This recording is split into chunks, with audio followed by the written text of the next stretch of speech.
Jerry Roberts as the Better Business Training Guru. Get out there and do something good today. Like listen to us Monday through Friday, 6 to 10 a.m., where we go extra for you. Produced by the real Joe Cruz. And your warm and intelligent host, Ray Gibson. It's the Gibson stream of consciousness. All the players and all the games with cameos and calls from the most interesting people like you. We'll see and hear you right here on your talk radio superstation. This is The Point.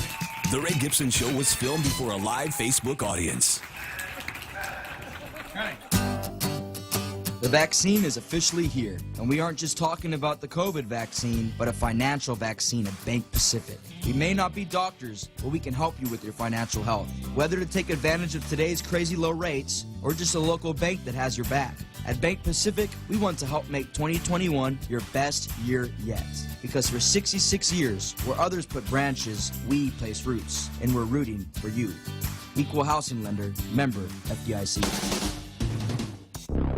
The Point is KUSG, Hagåtña, Guam, 93.3 FM and 104.3 HD3. Between Republicans and the president at the White House. I'm Mary Corsetti, Fox News. A group of 10 Republican senators have accepted an invitation from President Biden to come to the White House to discuss their COVID-19 relief proposal. In a joint statement released Sunday night, the 10 senators said, "We appreciate the president's quick response to our letter, and we are pleased to accept his invitation to the White House to discuss the path forward for the 6th bipartisan COVID-19 relief package." The invitation comes hours after they had sent Biden a letter proposing about 1/3 of what he's seeking in coronavirus aid. Also new tonight, one person is dead and another hurt in a Wisconsin mall shooting, with the suspect still on the loose. It happened at about 3:30 Sunday afternoon at Fox River Mall in Grand Chute, a suburb of Appleton about 100 miles north of Milwaukee. One person died, another person suffered minor injuries. A woman who works at a mall restaurant told police that people just started running, so they locked the restaurant doors and brought 4 customers to the back room.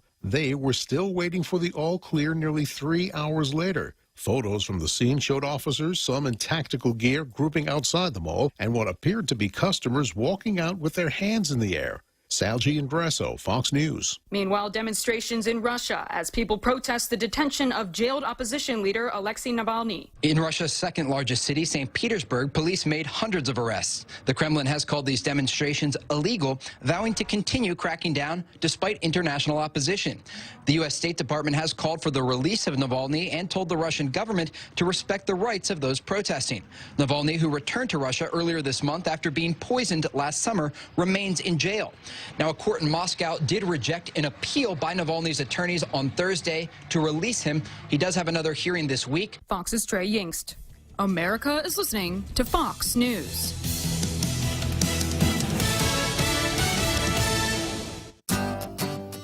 The vaccine is officially here, and we aren't just talking about the COVID vaccine, but a financial vaccine at Bank Pacific. We may not be doctors, but we can help you with your financial health. Whether to take advantage of today's crazy low rates, or just a local bank that has your back.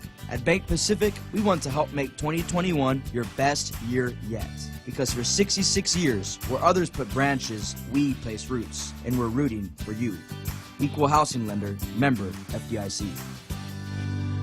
Half a day. This is Claire Manglona from Security Title with an important warning. Wire fraud is real, and home buyers and sellers are one of the biggest targets, even on Guam. When sending money by wire transfer, be sure to confirm the wire instructions by phone, not email. In this case, it's good to be suspicious and know who you're dealing with. Let the professionals at Security Title work with you to minimize loss due to wire fraud. We are here to help. It's on Alexa. The cold weather isn't letting up in the Northeast as it braces for a massive storm that could bring well over a foot of snow to many areas. The Midwest has already been hit. Chicago got almost 7 inches of snow by Sunday morning, leading to the cancellation of a couple hundred flights at the city's 2 airports. And now New York, New Jersey, and Connecticut are next, with heavy snowfall expected Monday. The National Weather Service says heavy snow is forecast to fall 1 inch to 3 inches an hour. Meanwhile, The Weeknd prepping his halftime Super Bowl show by dumping his own cash in. The Weeknd wants his Super Bowl halftime show to be one for the books. and he is shelling out big bucks to make sure that happens. The singer and his team told Billboard magazine that he spent $7 million to ensure the show would go as planned.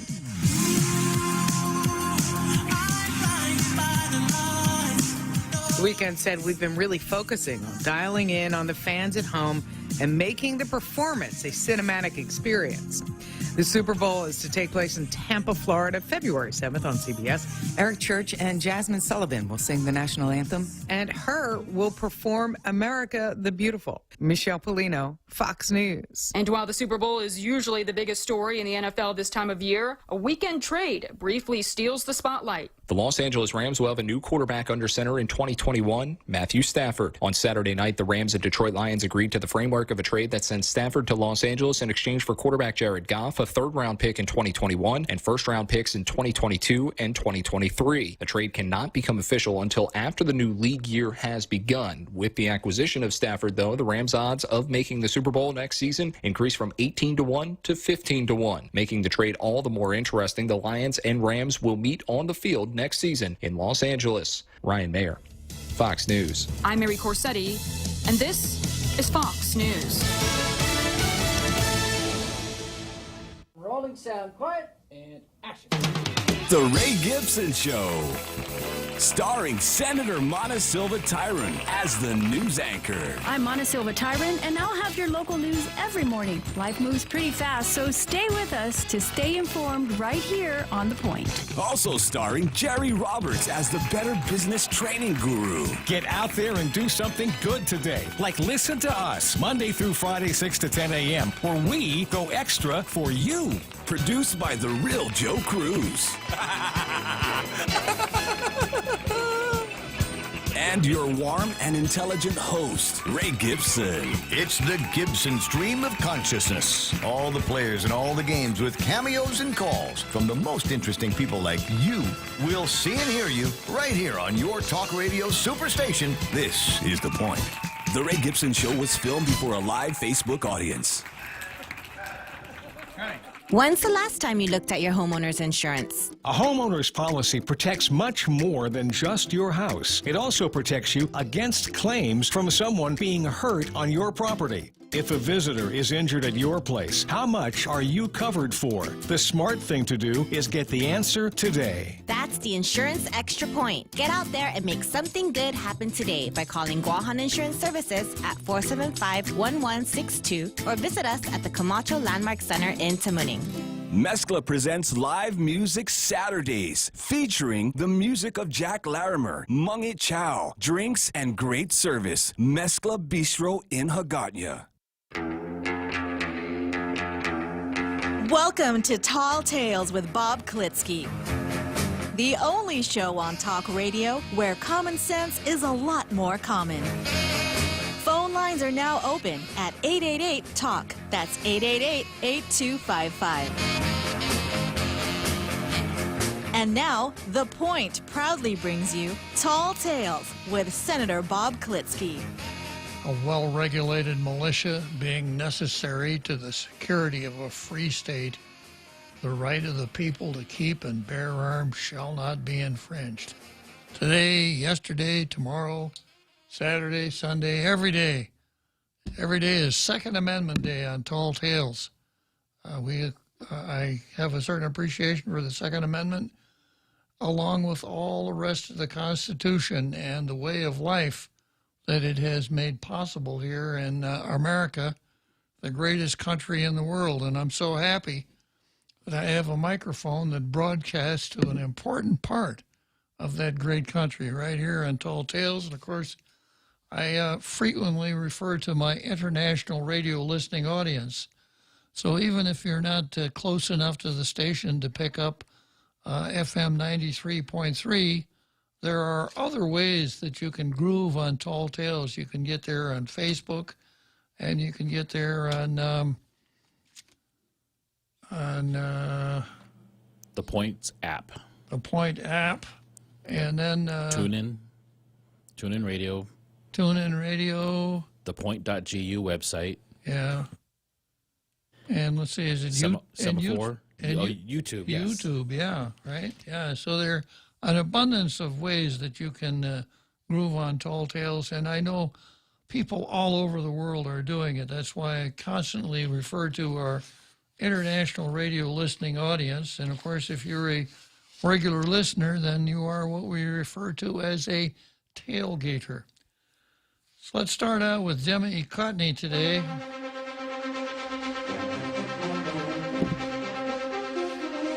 And as I'm forced to explain almost every day, the Daily News never runs local editorials. Most of the time, they run stuff from USA Today or Gannett News Service, and 99% of the stuff they run is engaged in bashing Donald Trump. Well, they've reached a new level today. Today, their column is by the Reverend Jesse Lewis Jackson Sr., one half of the Justice Brothers, Jackson and Sharpton. The Reverend Jesse Lewis Jackson Sr. is the founder and president of Rainbow Push Coalition. David Daly is the author of Unrigged, How Americans Are Battling to Save Democracy, and RAT, and I'm not going to say the second part of that word, Why Your Dream Doesn't Count. So you have a pretty good idea where we're going with this. I'm going to read it just because it'll be a good vehicle for me to make some of the points that need to be made. It's a breeze for Georgians in white neighborhoods to vote after work. So you start right out with critical race theory, right? Always have to start there. It's a breeze for Georgians in white neighborhoods to vote after work. The average line after 7 p.m. only takes 6 minutes in precincts that are 90% white. It's much longer slog in polling places that are 90% non-white. The average wait after 7 p.m., 51 minutes. Systemic racism here, of course. What else? What else could it be? In mail-in voting states like Washington, Oregon, voters can easily deposit their ballots in one of thousands of conveniently located drop boxes. In Texas, officials allowed one box per county, and now some lawmakers have proposed eliminating them altogether. Yeah, well, I could see why the Reverend Jackson wouldn't like that, because it makes it a lot harder to cheat. Officials in Ridgeland, Mississippi, a majority white suburb of Jackson, quietly resegregated voting precincts this summer. More than 2,500 largely black and Hispanic residents who had long voted at the local recreation center were shuffled, most without notification, to a precinct about 10 minutes away. Just under 2,500 voters, almost entirely white, voted at the rec center, plush with several hundred parking spots and 8 to 10 voting machines. The new largely black precinct, meanwhile, serves some 3,700 voters with just 25 parking places and 5 machines. As of 2019, meanwhile, nearly 60 million Americans lived in states so gerrymandered that one of both chambers of the House were controlled by Republicans after the 2018 elections. This is obviously systemic racism, where one or both of the houses of a state legislature is controlled by Republicans. Obviously systemic racism. Even though Democrat candidates won more statewide votes. In Michigan, a gerrymandered legislature overruled a statewide initiative and enacted an emergency manager provision that led to the Flint water crisis, a Legionnaire's disease outbreak, and children with lead poisoning. Same story, same thing. Florida's gerrymandered legislature gutted a 2018 constitutional amendment that restored voting rights to 1.4 million citizens who served their time and completed felony sentence. Almost 2/3 of Floridians voted to unwind this cruel vestige of the Jim Crow South. The legislature responded with another racist oppression tool, a poll tax requiring all fines and fees associated with a sentence to be paid. only an estimated 31,000 of those 1.4 million people who won back the franchise in November.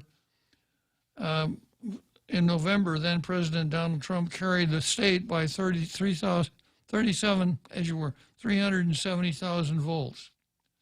The violent mobs that overran the Capitol were especially vivid and horrible examples of how democracies die. Yet every day, if you look, there have been quieter but still unacceptable examples like these. When officials rig the rules, suppress votes through racist means, and allow vastly unequal access to the ballot box, democracy rots from the inside. It's time to act. Voting rights are civil rights. Well, no, voting rights are not civil rights. Voting rights are civil rights. That's why we needed both a 14th and a 15th Amendment. So the Reverend Jesse Jackson says it's time to act. Voting rights are civil rights. It is critical that the new Democrat majority in Washington move quickly to ensure that the sacred right to vote is protected for all. The good news is that Democrats appear to have gotten the message. The, quote, For the People Act, the first bill introduced in its new Congress, provides valuable sweeping protections that would go a long way toward ending all the inequities, ensuring that every voice is heard equally. It would ban partisan gerrymandering, and require independent commissions draw our congressional districts, not self-interested politicians. I wonder if such a bill would be constitutional, but we don't care about such minor technicalities as that. Felon disfranchisement would be ended everywhere, strengthening communities, restoring a civic voice to millions, and offering an H.R. 1 second chance to returning citizens. Every state would need to offer 2 weeks of early voting and distribute early voting sites fairly across neighborhoods that would stop the state legislatures from eliminating the exact times when black voters tend to vote early, as North Carolina and other states have attempted to do. Ever since the Supreme Court gutted the pre-clearance provisions of the Voting Rights Act, states have also used unfair and unreliable purchase of voting rolls that have whacked 32 million people from the rolls between 2014 and 2018. Disproportionately, voters of color and with Latino and Asian last names. The For the People Act would guard against that happening again. Just as importantly, while guarding against bad things, the legislature would actively make voting easier and safer, guaranteeing automatic voter registration, same-day registration, and online registration for all Americans. I just shudder when I see this stuff. You know, we didn't have enough trouble in the last election. We've got to expand all of these things that cause problems and make them more available. And then here we go with the demagoguery again. The fight has been the same since the brutality in Selma helped win the 1965 Voting Rights Act. Our democracy is only equal when all Americans have the same access to the ballot. The Capitol siege reminds us once again that these battles are hardly consigned to the past, and that the decay began before Trump's presidency and will not despair now that it is mercifully ended. Black voters in Georgia helped Democrats regain the U.S. Senate. Now it's time to use that power that we won together to secure the right to vote for all of us. Well, you know, there are a few good points in there. The Reverend Jackson, of course, always can be counted on to go to certain lengths to make sure that whatever he writes about is always about the same thing. And I've got something here from LifeSite News that I plan to spend some time on, maybe not today, but it's 6 reasons why Catholics and Americans in general must oppose critical race theory. And I'm just going to read number 1 because it ties right into this so nicely. Critical race theory makes the use of the false Marxist analysis of class struggle. It divides society into two categories, oppressors and oppressed, and pits them against each other in constant strife.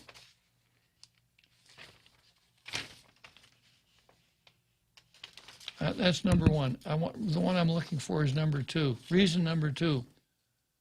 Contrary to what critical race theory affirms, race is not the prism that must be used to see all things. The Reverend Jesse Jackson is exactly the example. He made some good points, but by the time he got to them, I was so disgusted that I wasn't willing even to give him credit for having a good point, because this is a classic example. He is a classic example. Critical race theory holds that race is the sole prism through which history, economics, sociology, science, and all aspects of life must be seen. Its promoters allow for no other explanation on how society works and always frames the debate to favor their class struggle narrative. While race may be a prism to see reality, it can never be the prism. Other modern theories have tragically made similar erroneous claims. For Marxism, it was the economic prism. For Freud, sexuality was the prism. No single natural discipline can claim a monopolizing perspective, but when you read almost everything that comes from the left nowadays, the first thing you find out, race, Hey, did you hear about what happened the other day? This guy was robbing a store and a police officer shot him. Was the police officer white? Did he kill a black person in the process? The answer is yes. That's all I need to know. If the answer is no, who cares? That's the way it works.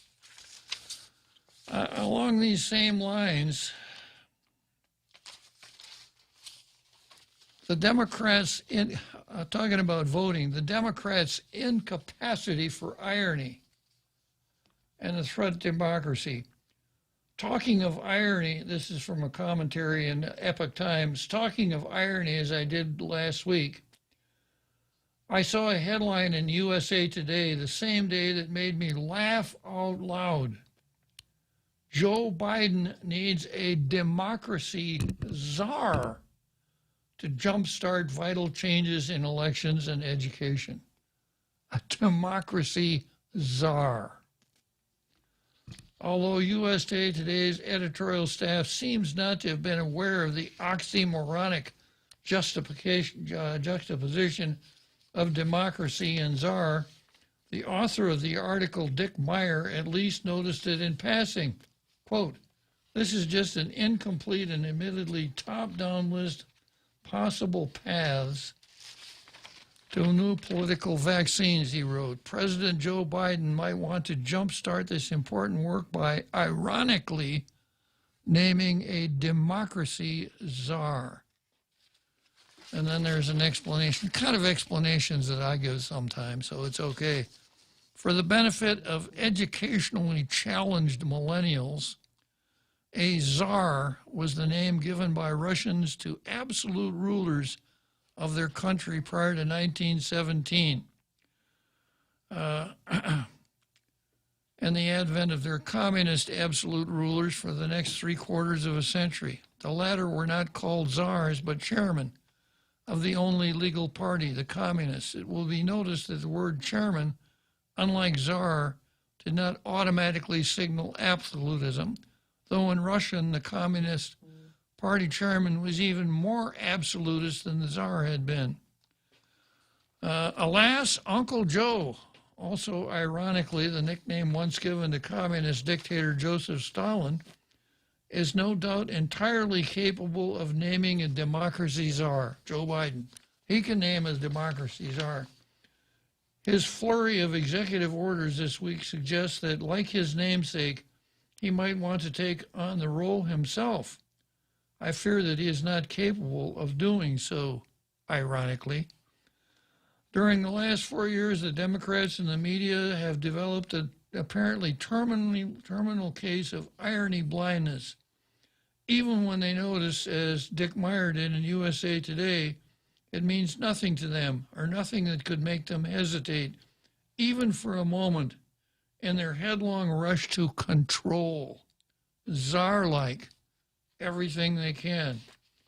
Democrats should act, quote, Democrats should act as if they won the election, wrote Janelle Bowie, or some headline editor on his behalf. In Wednesday's New York Times is his contribution to the push for absolutism. Presumably, it dawned neither on him nor his editor that his headline could be construed as an admission that Democrats didn't win the election. You can see why that wouldn't occur to them. The context necessary to understanding the words in this way simply isn't available to them, since in common with the rest of the media, they have made it an article of faith, not open to doubt, that Democrats did win the election, which therefore must have been on the up and up. By the same token, the election they didn't win in Texas, as you were in 2016, must have been improperly meddled with by Russians in collusion with Donald Trump. How else could Hillary have lost? Otherwise, they would have won it too. Hillary still believes this. Even she does not make such self-serving logic explicit, but it's ultimately what lies behind the bedrock truth, as she and other Democrats see it, on which the current effort to impeach President Trump, like his two predecessors, is based. This is that Donald Trump is an authoritarian or a fascist and not a threat to democracy. See, those of us with eyes to see the context in which this claim is made and the circular logic on which it is based will therefore understand that to Democrats, democracy means nothing more nor less than rule by Democrats. That's why they're called Democrats. You want democracy? You have to vote for the Democrats. They're the Democratic Party. How else can they assume that allegations of electoral fraud by Trump and others, instead of being a matter for investigation, are false by definition, and therefore tantamount to, quote, insurrection, for which they are now once again pretending to impeach him? To keep up the charade of this supposed, quote, threat to democracy, this Trumpian insurrection or sedition, more than 25,000 National Guardsmen were called to patrol the streets of Washington during last week's inauguration, 5,000 of whom are to remain there through mid-March. Well, they make a nice prop, a nice prop to show how dangerous it is to be in the Congress because of Trump. Does anyone notice any irony in this militarization of the Capitol against the putative possibility of a fascist takeover of the government that never comes? Not for the first time, we outsiders can see the Democrats and their media allies as guilty of the same faults for which they blame Trump, from lying about his alleged lies to trying to overturn an election. It hardly even counts as irony anymore. It's just the way they roll. And why? Because their presumed monopoly of truth makes them, in their own eyes, immune to criticism or second-guessing by anyone who, by disagreeing with them, may be equally presumed to be, at best, in error and at worst an extremist or white supremacist, to be hunted down and purged from any position of power or privilege he or she might occupy. That is if you criticize or second-guess the Democrats. There, as we should now be able to see, is the real threat to democracy. A very good article and a nice contrast to the words of the Reverend Jesse Jackson. Okay, let's take a look at Post. I got to take issue with the Post today. I'm not going to get on them for writing an editorial using milk toast instead of a typewriter. But I'm going to take issue with them. I'm going to take a short break to get in good shape here to do that. Introducing the fastest growing virtual kitchen on Guam. Ghost Table is a secret professional food prep and cooking facility set up for delivery-only meals. The menu is a collaboration of Guam chefs with a passion for creating great-tasting food. Choose from the Westside Hawaiian Grinds, 671 Burger, Side Street Tacos and Burritos, and Osaka Stop.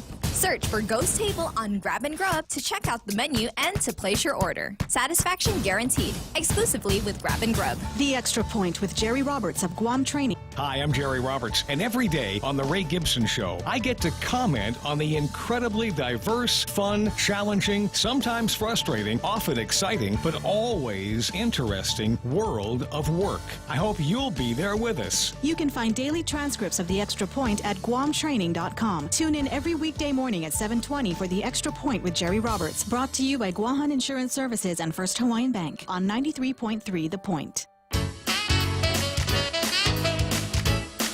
We now return to Tall Tales with Bob Klitzkie, soaring over the confusion with his superpowers of truth. Call 888-TALK. That's 888-8255.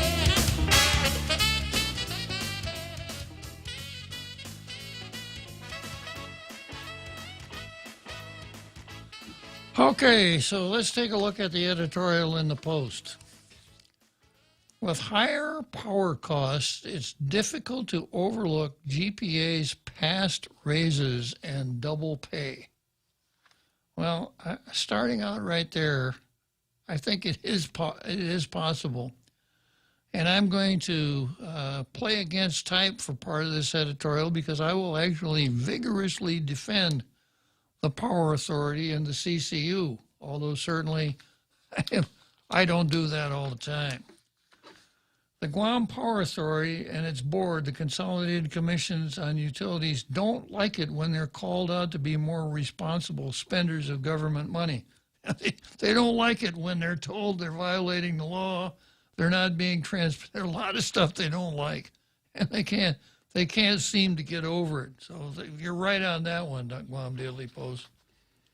This was the case when they were questioned about generous pay raises for top managers and their legal counsel. The raises were later rescinded because the matter had been discussed behind closed doors. The decision was deemed illegal because the matter should have been discussed in public. And I can't let this go. And you'll remember how hard Joey tried to finesse that after they got caught. Well, it's understudy, and you know, when I and probably almost everybody else on the island wanted to see the minutes for that meeting, oh, you can't see that. You know, that's confidential. So finally, after enough kvetching and Freedom of Information Act requests and everything, the minutes were published, as were the evaluations of the people who got the raises, which were then rescinded, which they should have done in the first place and saved themselves a lot of trouble. But they had so much fun doing it the first time, they're still doing it. And I will criticize them unmercifully for doing that because they're just dead wrong. But because they're dead wrong about that doesn't mean they're dead wrong about everything. And of course, I always come back to the old saw that even a broken clock tells the right time twice a day. The more recent issue was a decision last year by GPA in tandem with the Waterworks Authority and with the blessing of CCU that gave all their managers and employees double pay during the pandemic. Even GPA and GWA personnel who stayed home received double pay simply because the utilities thought they should. I don't think that's correct. I know that people who stayed home got paid. I don't think they got double pay. I never saw that anywhere in a news report. The first I've heard of it is in this editorial. Ordinarily, the Post bases its editorials on stuff that it has covered in news stories before. I don't remember seeing that story. Elected public auditor Benjamin Cruz recently questioned the double pay in a report and recommended the Guam Attorney General's office review the matter. Should the GPA managers and employees repay the double pay? That's a question the Attorney General's office still has to answer. Now, I got to stop here and explain this for the umpty-umpth time. When the governor said we got to close the government down because of Wuhan virus, everybody who knows how the government works was attracted to the government of Guam personnel rules and regulations, especially Rule 8.406. And this is what it says. I'll read the pertinent parts. 8.406A, excused absence with pay and without charge to leave shall be granted to employees when national disasters or other emergency conditions create unsafe working conditions. I think it's a dumb rule, but it is the rule. And as far as government employees are concerned, it's the law. Now, this rule was primarily designed for typhoon emergencies, where the typhoon comes along, blows everything around, makes a mess out of a lot of the government offices, blows in windows, et cetera, et cetera. So people don't have to come to work during the typhoon, and usually for several days after the typhoon until there's a cleanup. So that's the general rule.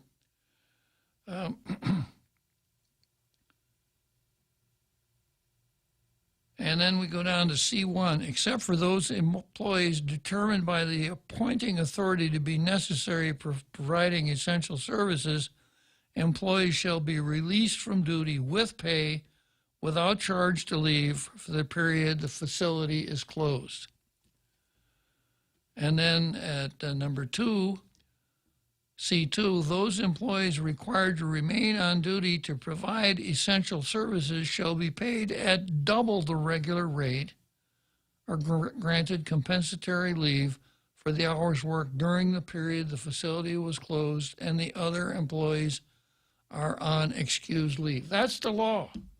I think it's an incredibly poorly thought out law, but you know, we can't make the laws up as we go along. We're kind of stuck with what we got. And ironically, no one has gone back to do anything about it. It just still sits there. That's what I was wondering. It was like blatantly really strange that this happened, yet there's been no action on it whatsoever. Nobody has lifted a finger to do anything about it. So the governor, you know, did not pay the double pay, and I talked about that on more than one occasion. And much later on, probably July or so, John Jr. Cowell, the chief of staff, said, no, we're not going to pay the double pay because we don't have to. And then the employees were burned when Ed Byrne came out and said, well, the way we look at it, agencies weren't closed, et cetera, so the double pay doesn't apply. Now, apparently the governor kept this a secret from not only government employees but everybody else, because we've read accounts that the CCU took a look at this, and the CCU, by the way, has the ability to make its own rules, but has adopted the Government of Guam personnel rules as its own rules. So they looked at that and said, yeah, we got to let a lot of the folks go home, and the ones that don't go home get double pay. That's what the law says. That's what they decided. And BJ criticized that, and I read his audit report. He didn't go through the analysis that I just went through, and he didn't say, he didn't touch on the fact that the general government didn't pay that double pay. Then about the same time, the governor decides she's going to make her own COVID pay, her own Wuhan virus pay, 10, 15, and 25%. And at the time she started doing that, I said, where does she get the authority to do that? You can't add money to people's paychecks with an executive order. You need a statute and an appropriation. Well, if the public auditor announced that the governor had said that since under Wong versus Kamita, a district court case from 1978, money appropriated by the federal government doesn't have to be appropriated by the local government. Therefore, the governor can do with it what she wants. So she paid that 10, 15, and 25%. Now, it also pops up that the CCU did the same thing. I don't think the CCU, well, I think the CCU did have the authority to do the double pay, and the stay-at-home pay, I don't think they had the authority to do the 10, 15, and 25. Now, the real culprit in this whole thing is our Attorney General, who's supposed to be the legal beagle, who's supposed to be saying the same kinds of things I say on the radio every day. The governor, the Attorney General, should be saying, okay, we've got this rule on the books. We have to do this. We have to do that. Governor, you can't do that by executive order. You need statute.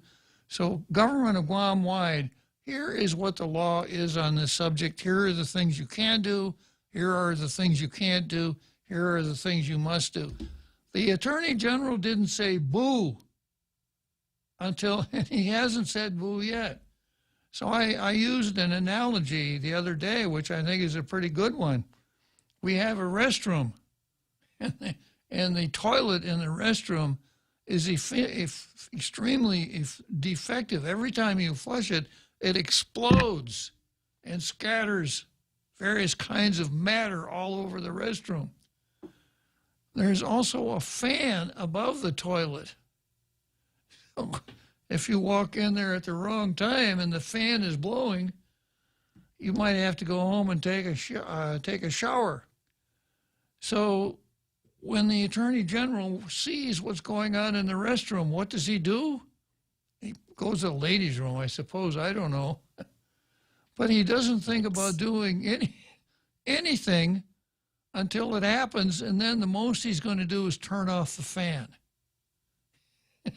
In other words, completely reactive, not proactive at all, not acting like the general counsel for an 11,000 employee business, which is what he actually is. He's not providing that kind of guidance. Now, I thought that the elected Attorney General was a good idea because I thought it would be one more backstop against governmental tyranny. Boy, was I wrong. Because I think if we had the Attorney General still appointed by the governor, they wouldn't let the governor stumble into all of these things that she stumbled into. Maybe it would have, I don't know. Maybe I'm wrong on that too. But anyhow, you can't fault the CCU for obeying what anyone who looks at it would think the law was at the time they made these double payments. And they've also said, you know, we asked the governor's office, we asked the Attorney General, how's that cricket sound? Yeah, and that's what they got back. And I suppose the Attorney General is still wondering, well, do I need to turn that fan off? I guess I should. He turned it up louder so no one can hear it. Yeah. I have a question to clarify real quick. Yeah. The law says that double pay is acceptable. Required. Or required. However, it did stop. They did stop paying double pay. They never started. Oh, they never started. The executive branch never started. I'm talking about the CCU. Yeah, the CCU did stop. Yeah, they stopped. Did they stop based on their own preference or by a law or a re-look at the law? As far as I know, they stopped because they wanted to stop. Yeah. So this is the Wild West is what it amounts to. And I'm not surprised. You know, the CCU, I go back to why I'm always after the CCU. They make such a mess out of their pay raises and the open government law, and they're still making such a mess out of it. Now, that's not the kind of mistakes that can ruin this territory. With the power and water, they could really ruin this territory. If all of a sudden we didn't have power and water because they made a gigantic mistake, we would be in bad, bad trouble. But it's another analogy here. If you're flying from here to the mainland or to Honolulu, you're all buckled in, you're up in the air, and it's time you finished eating, you want to put your tray table up, and the tray table won't stay up. No matter how you do it, how you manipulate it, you call the person that used to be called the stewardess, I don't know what they're calling them anymore, you call them, they can't make it stay up. So you're wondering, if they can't maintain this airplane so a simple thing like this tray table works, how about up in front with the engines and the navigation equipment? Are they as sloppy and inept with that as they are with this stupid tray table? You know, which the kid next door could fix. You know, he's got a crescent wrench and a couple screwdrivers. He could fix it, but these high-powered airline folks can't do it. So I draw the same analogy with the CCU. If they can't handle a simple thing like the open government law, then how can we trust them to handle other things like double pay, bond issues, and all the really high-powered stuff that they do? Going back to my analogy, you know, if the tray table doesn't go up, okay, it's an inconvenience. If the engines die, the plane crashes. So I see this as really a shortfall on their behalf. But I do defend them on this basis of they're being taken to the woodshed for following the law. And we go on in the editorial.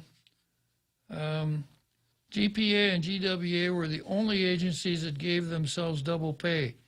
Even GovGuam's healthcare workers who were directly exposed did not get double pay. And if you read the Attorney General's opinion, he did opine on that. He said, well, this is really unfair, but it's the way it is. The most that frontline health workers and public safety responders received was 25% differential pay, which has now been reduced to 10%, and for an even smaller group of people as federal pandemic funds start to dry up. Well, they did dry up, and that's why the government shouldn't be paying the 25 or even the 10%.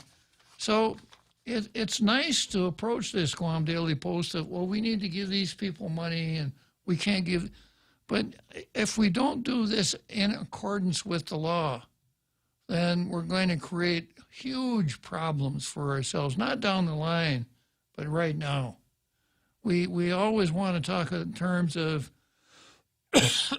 we're a government of laws, not a government of men. But what the Post is saying, we should pay no attention to those laws. We should be a government of men. GPA may think these two issues are old news, but viewed in the context of higher cost GPA ratepayers now must shoulder, they aren't. And why are GPA ratepayers having to pay higher costs? Well, it's because of that double pay, right? Wrong. It's because they aren't complying with the open government law then, right? Wrong. Managerial and inefficiency. That's why my power bill's going up. They should fire them all and hire better people. That's the reason my power bill's going up, right? Wrong. Well, why the hell's my power bill going up then? The price of oil went up. The Power Authority burns oil to generate electricity. Yeah, whoa. So if the price of oil goes up, the Power Authority has to pay more for it, and your power bill is going to go up. This is so simple, even I can grasp it. Yeah, so here we're dealing with another analogy here, apples and oranges.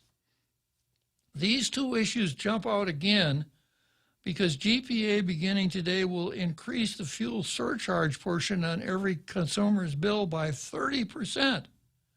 That's a lot to ask ratepayers, thousands of whom are already having trouble surviving without fully paying jobs as this pandemic drags on. So we shouldn't, when the government is in business, which it shouldn't be in the first place, but when it is, we shouldn't charge people for the things that we sell, that the government sells them, in accordance with what those items cost us and what we have to sell them to other people, what price we need to sell them to other people for in order to continue the business. That's not the way we should do it. The cost of the goods we sell should be based on the people's ability to pay. In fact, there's a really nice little slogan here that describes exactly how that phenomenon works. It goes like this: to each according to his needs. Everyone should have as much power as he needs, from each according to his abilities. So poor people can't pay as much for electricity as rich people. To each according to his needs, from each according to his ability. Have you ever heard that before, Jose? I have heard that. You know who said that? I have no idea. It's a gentleman named Karl Marx. Oh, boy. Yeah, it's called the Communist Manifesto. Mm-hmm. Yeah. So these two issues jump out again because GPA beginning today will increase the fuel surcharge portion on every power customer's power bill by 30%. That's a lot to ask ratepayers, thousands of whom are already having trouble surviving without fully paying jobs as pandemic drags on. The island's rate regulator, the Public Utilities Commission, gave GPA the go signal last week to increase the fuel surcharge by that much because the cost of fuel oil has gone up nearly 50%. GPA once forecast fuel at this time of the year would cost $49 a barrel. The cost actually is closer to $60 a barrel, according to the argument that led to the fuel surcharge increase. The argument. People pounding on the table, throwing insults back and forth to one another. To cushion what should have been a steeper increase in the surcharge, GPA is using part of the money it holds, which is from the insurance payout the agency received after two Cabras power plant generation units were destroyed by an explosion. Imagine if GPA didn't pay out double pay. Well, it wouldn't have made any difference. All right, let's take a 10-minute break. Let's take a short break. Want to win $100? Join the Guam Visitors Bureau's Protect Guam campaign series to show how you're helping our island in the fight against COVID-19. There are 2 ways to win. Upload your photos or videos to visitguam.com or share on social media how you're wearing your mask, showcasing Guam heroes, or staying active and healthy with the Protect Guam hashtag. Don't forget to download the Guam COVID Alert app. Let's protect and support each other through these tough times. For a chance to win $100, check out visitguam.com. Okay, Google. Hey, Siri. Hi, Bixby. Go ahead. I'm listening. Open the Point app. Opening. Live stream, on demand, swap stations, check out the visual radio. Get the free app available on the App Store and Google Play, or go to thepoint.gu.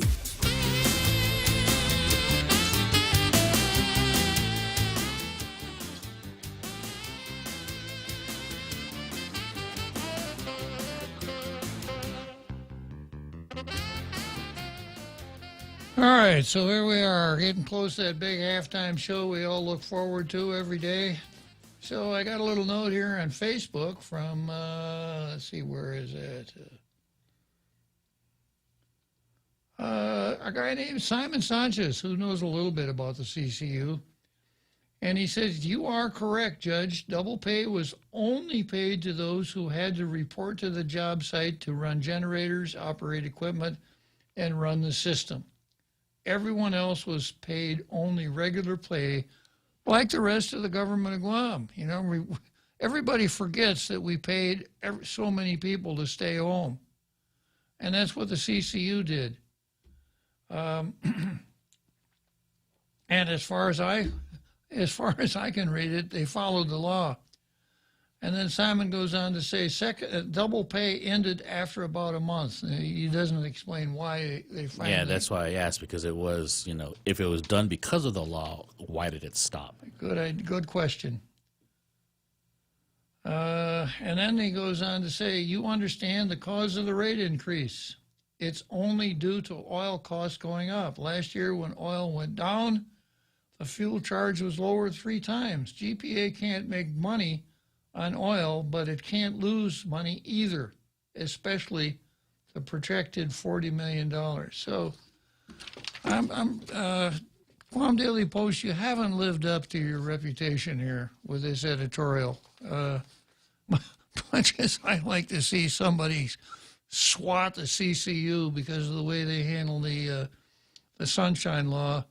This just isn't this isn't correct. In hindsight, GPA shouldn't have been too generous with the pandemic double pay. GPA should have thought of the possibility that months after its double pay generosity to its managers and personnel, fuel costs more and that ratepayers would have to shoulder a heavier financial burden than they are currently carrying. GPA and its board could argue that these two are unrelated, or that the $1.5 million cost the double pay is a tiny fraction of the cost of the fuel to keep GPA power plants running.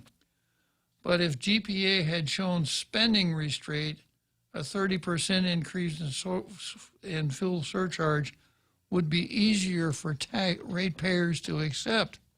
That's probably true, because I don't think the average ratepayer cares much about fuel adjustment charges, double pay, the Sunshine Law. It just cranks like me that really are into this kind of stuff. The average customer says, how much is my power? Is it more this month or less? I like it better when it's less. The staggering increase in fuel surcharges placed on the...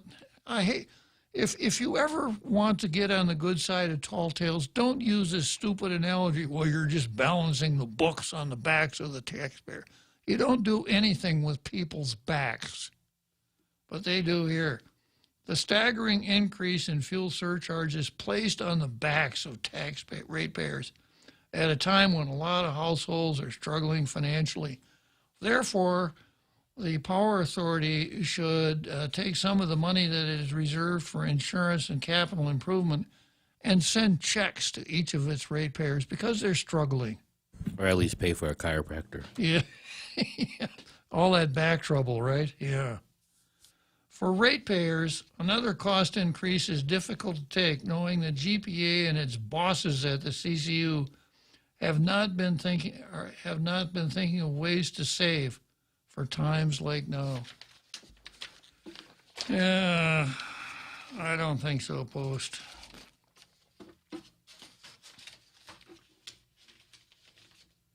You're going to have to try a little harder on that one, Guam Daily Post. You know, if you really want to beat up on the CCU, just do it. Do it like you did a couple of weeks ago on the whole idea of transparency and hide the ball and that kind of stuff. But when the cost of oil goes up, the cost of oil goes up. And even if the law is really stupid, I don't think we should criticize an agency for following the law. Interesting situation, because that Rule 8.406 is an extremely stupid rule.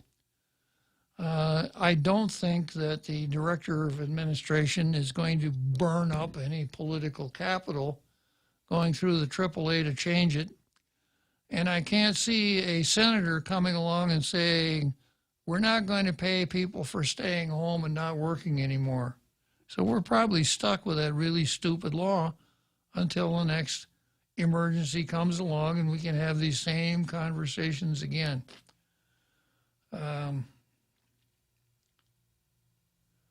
And Mark Voigtling chimes in with a little irony of his own. He says, what? A media company not telling the whole story or telling the truth? Say it isn't so, Bob. And Simon comes back and said, fuel reflects 50 to 70% of power bills. When oil goes up, how can you ignore it? Yeah. This little comment he made, which is very interesting. He said that executive orders did not repeal the double pay law. Having not received no other guidance from anyone, management made a call and stopped the double pay. But arguably, employees could have questioned the end of the double pay, but they did not. And they still can. They still can. Yeah, as a matter of fact, the GFT has a suit pending right now. And I don't think that there are very many union members at CCU, but yeah, that still is probably a 2 or 3 year statute of limitations on that lawsuit. Let me see if I can find that. That's from Simon? Yeah, that's from Simon Sanchez. Yes. Just a little bit above Mark's comment. Double pay was only paid to those who had to report to the job site, et cetera, et cetera. Everyone was paid only regular pay. Double pay ended after about a month. But where's the explanation? Further down.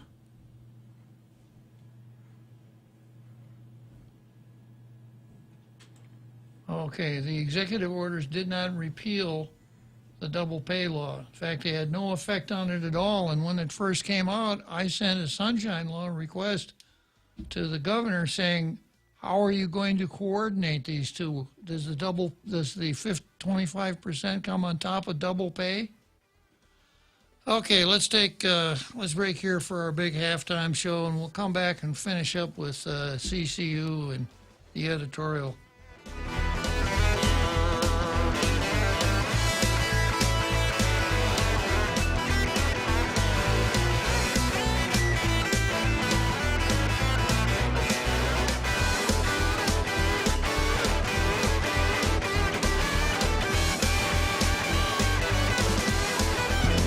The Point is KUSG, Hagåtña, Guam, 93.3 FM and 104.3 HD3.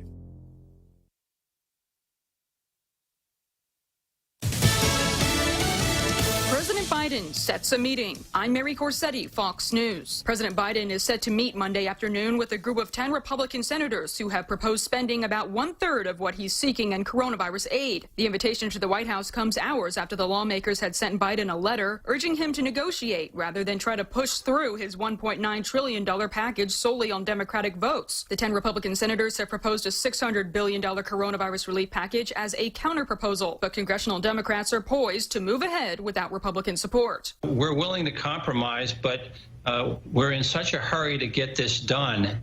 This is to save our country. Like we have to get it done, and to fuss about what's on the outer edges of it. I think the message is clear from the White House. They're going to push it through. They'll probably be willing to make some changes. Democratic Congressman Matt Cartwright on America's News headquarters. Meanwhile, an effort to reopen schools in California is becoming increasingly difficult. A $2 billion plan by Governor Gavin Newsom to reopen schools next month has not been well received. The legislature shows no sign of fast-tracking its approval, and the state's powerful teachers unions and biggest school districts say it's unworkable, raising questions about whether K-12 schools will open at all this academic year. Plus, the National Weather Service issuing winter storm warnings from Maryland through Maine, and winter weather advisories cover an even wider area, as every state in the Northeast will see some impact from a wide-ranging winter storm. Forecasters say the snowfall in New England could top 1.5 feet. New York City is bracing for all-out blizzard conditions, with 50-mile-per-hour winds threatening to knock down power lines. The region could also see coastal flooding and flight delays. Fox's Mike Emanuel. Forecasters call for anywhere from 8 to 15 inches to fall in major metro areas. New Jersey Governor Phil Murphy has already declared a state of emergency. America is listening to Fox News.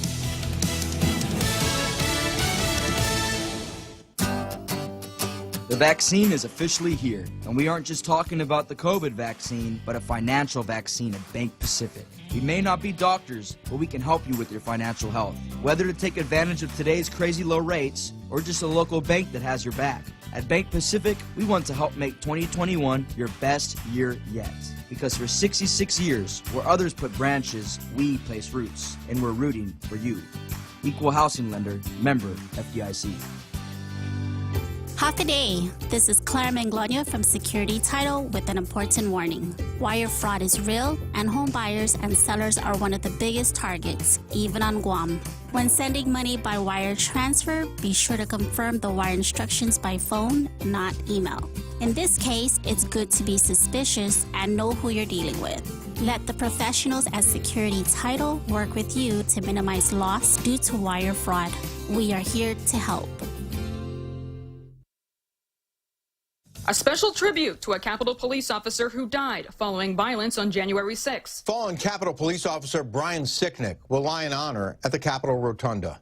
A ceremonial arrival is scheduled to take place on Tuesday, February 2nd, at the east front of the Capitol. Sicknick died after being hit in the head with a fire extinguisher during the riots on January 6th.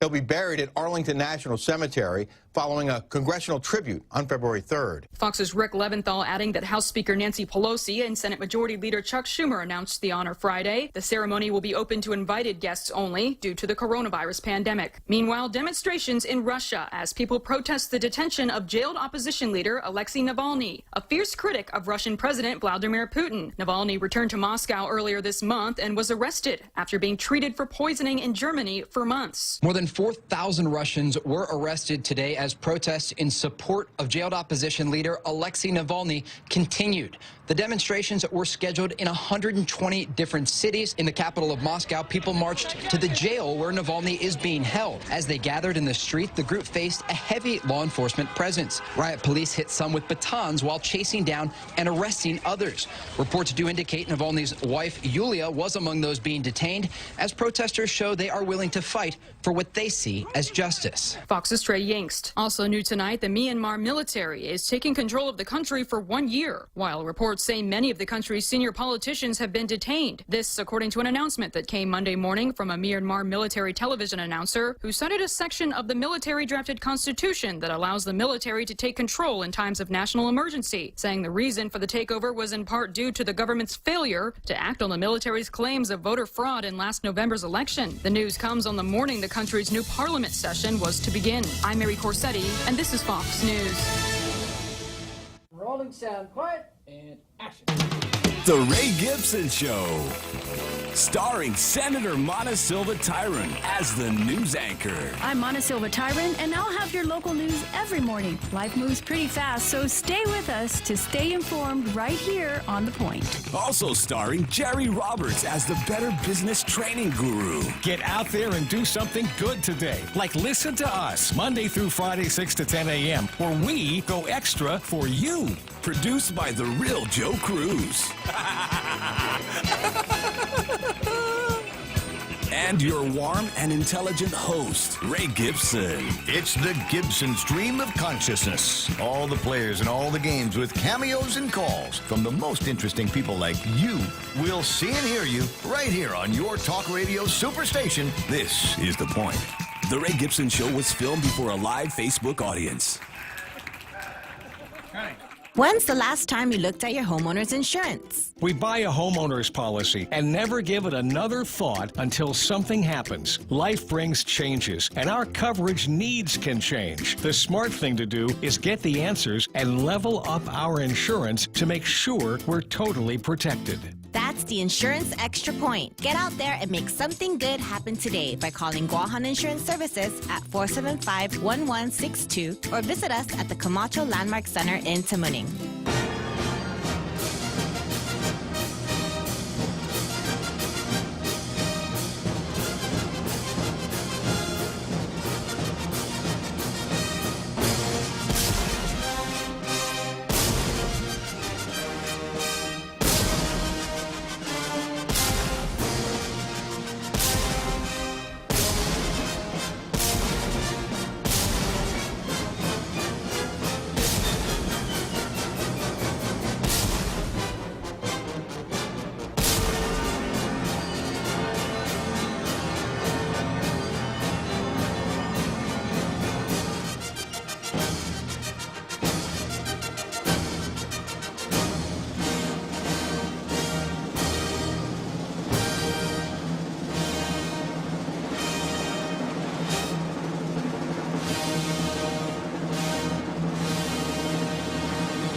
So here we are, big halftime show, tall tales, marching bands, cheerleaders, and that barrage of cannon fire at the end. It just doesn't get any better than that. So staying with CCU and Power Authority for a little while longer, I've got Matt, who's been waiting in the green room. Of course, from the green room, you can watch that big halftime show. It's kind of like a box up over the field, and you can see the entire show from the green room. Pretty spectacular, isn't it, Matt? Oh, yeah. Green room allows you to do whatever you want. And with the green background, it all just gets pushed through as valid. Uh-huh. So what can you tell me about power rates, Matt? Well, I think it's very interesting that they raised the rates for energy on the coldest day in Guam in 71 years. Wasn't it 69 degrees yesterday? Well, that's on the card. And once again, we have the phenomenon of media not being truthful with us. But I'll get to that on the card.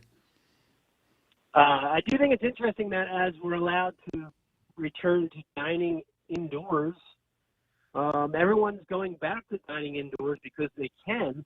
But recently it's been really nice to dine outdoors, and I'm not quite sure why so many people want so much air conditioning during such great weather on Guam in now February. Right. And I don't know if it's too Marxist to expect people to use less energy. And I know there is a tiered approach to energy use, but why do we have to run the air conditioning so much during such nice weather? I suppose it's a habit.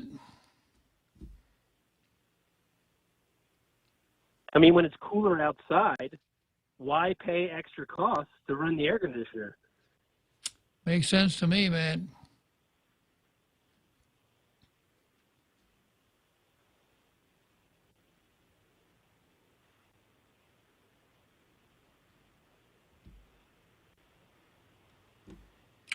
You want to tell us anything else, Matt?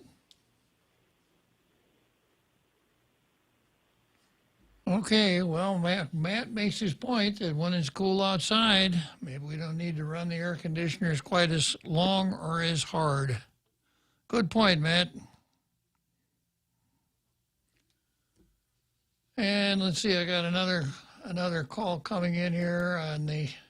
This is Greg who wants to talk about rate increase. Good afternoon, Greg. Hey, Bob, how are you doing? Doing tip-top, sir. Hey, I love your show, but here is a point I want to make. All right. Fuel rates increased by 50% over the last few months. If Gov Guam GPA can't buy fuel, what happens to our power? Oh, we just turn it off. We save a lot of money that way. The rates will go way down. Yeah, you'll save a lot of money, and you can't get on the internet, and you can't do your show, and I can't do my job. That's all I'm saying. You're absolutely right, Matt. It's tough for the people that are struggling. But they're not turning people off, and you can't evict people so far until March. It's tough. I understand. There's a lot of people that are struggling very bad, and I feel for them very, very much. But they have to, because there's those of us that we can pay, and we can cover them until they can recover. I hope. Yeah, so do I, Matt. Anyway, we love you guys. Thanks for calling, Matt. It's nice talking You to bet. you. Okay. All right. Yeah, so when you come right down to it, the folks where we buy our oil in Singapore, they don't much care whether we're on lockdown or not. They're going to sell you oil at a particular price per barrel, and you have two choices: take it or leave it. No matter how much hand-wringing we do or how much sobbing or how much we attempt to play on their sympathy, it's not going to make any difference. And if we don't have the oil, we can't run the power plant. And I've alluded to this many times on Tall Tales. An awful lot of younger folks now don't remember what it was like back in the old load-shedding blues days before the CCUs came along, where every day the power would be off for 4, 6, 8 hours. You'd come home from work, you figure, boy, I'm home now, I'm going to eat supper, I'm going to watch a little TV. In the middle of supper, the power goes off. You're sitting there in the dark, it's hotter than the hinges of hell. You open the windows because it's so hot, the skeeters come in. Whether you get your dinner or not, they get theirs. And of course, there's no such thing as a kerosene-powered television set. So it was just really tough.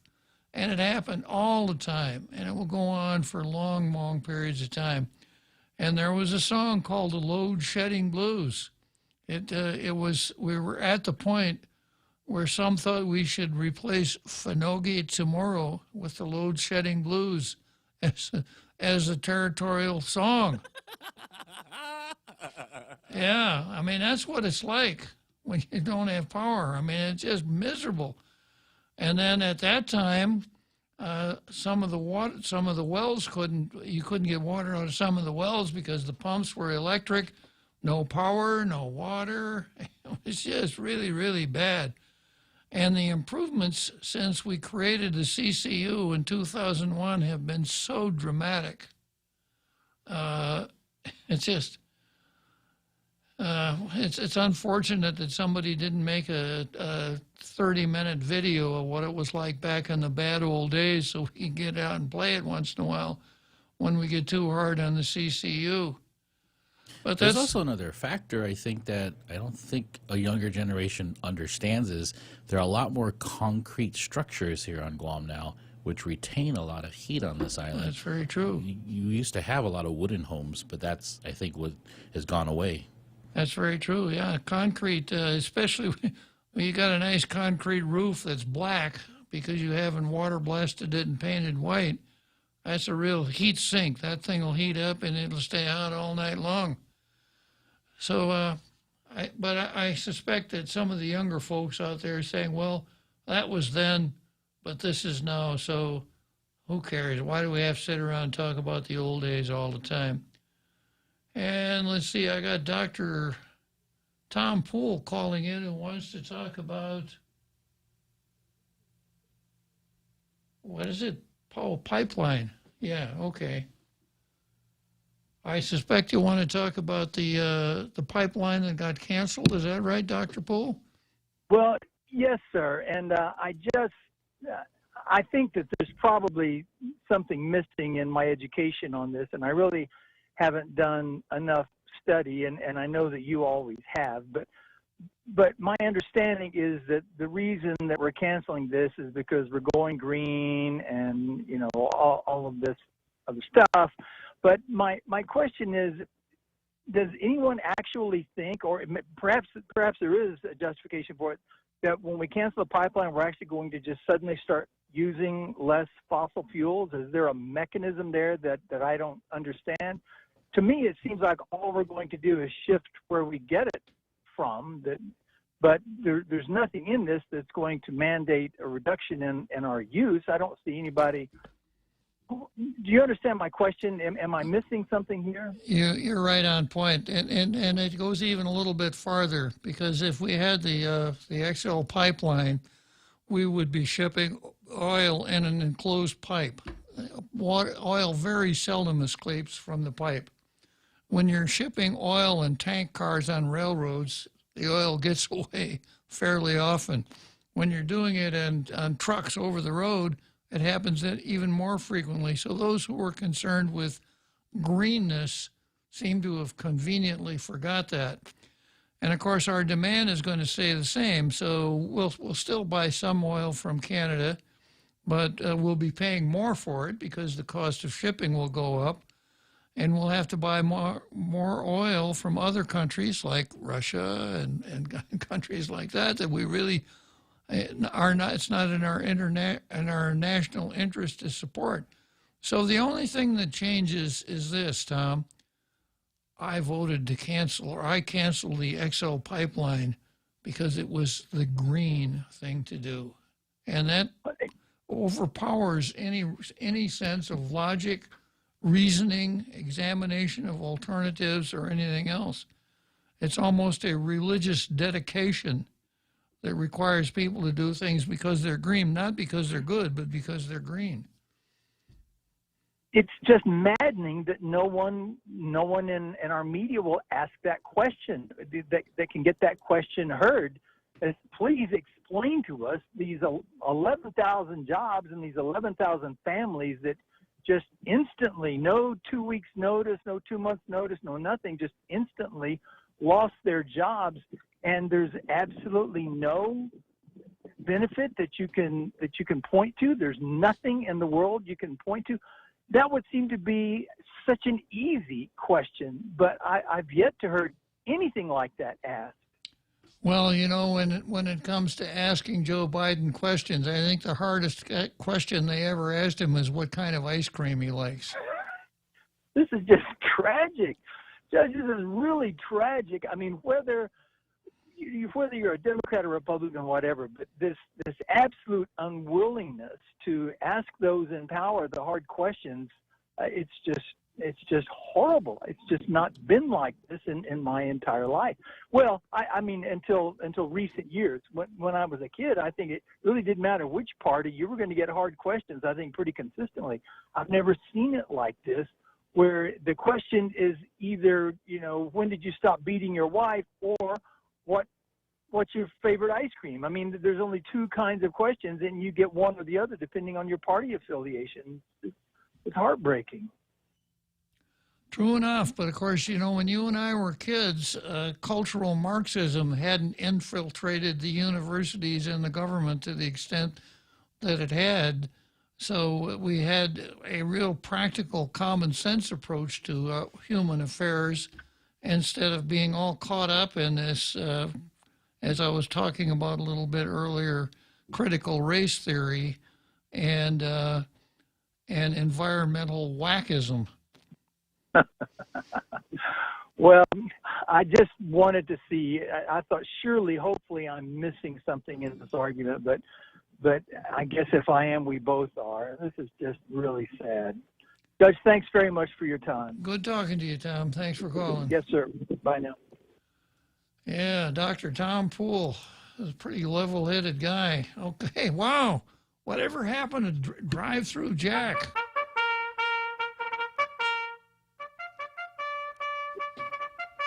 Yeah, you know, the next thing that's going to happen, they're going to be canceling drive-through restaurants, and then Jack is going to be up against it. It's going to be a hard time for Jack, right, Jack? It's a hard time for all of us. Yeah, I'm in self-quarantine until February 4th, so won't be going through any drive-throughs anytime soon that I would admit to.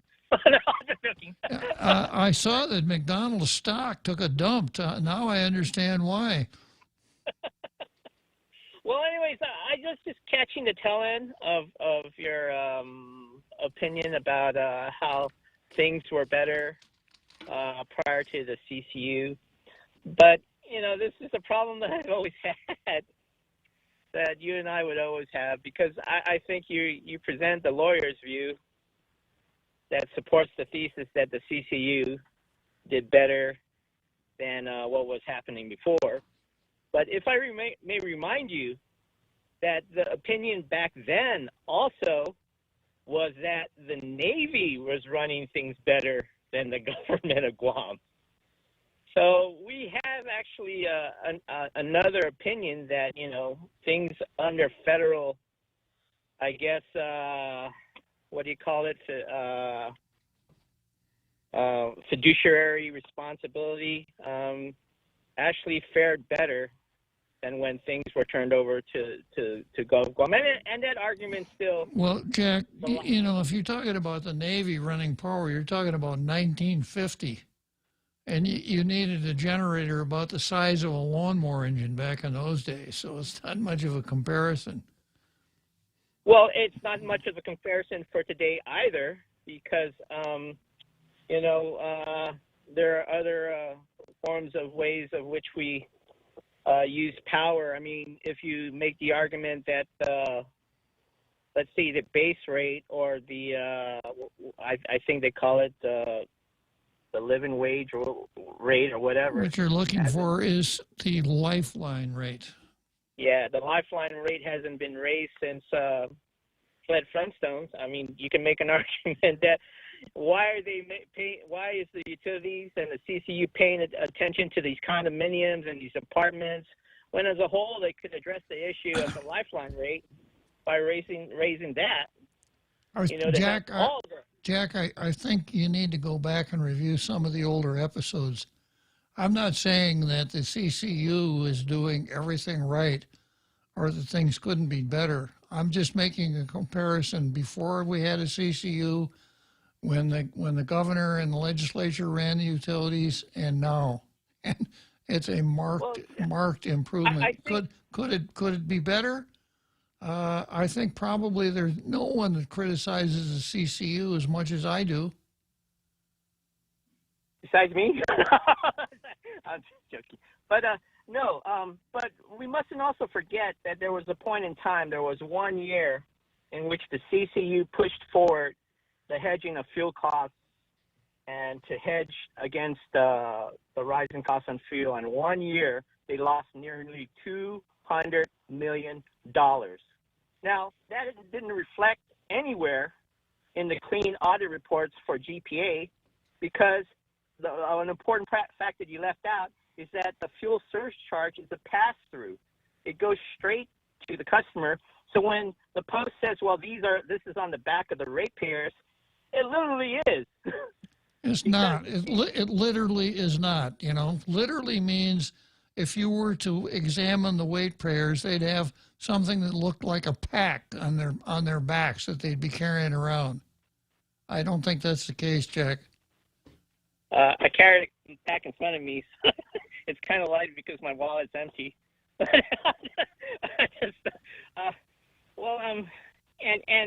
just important facts that are left out there.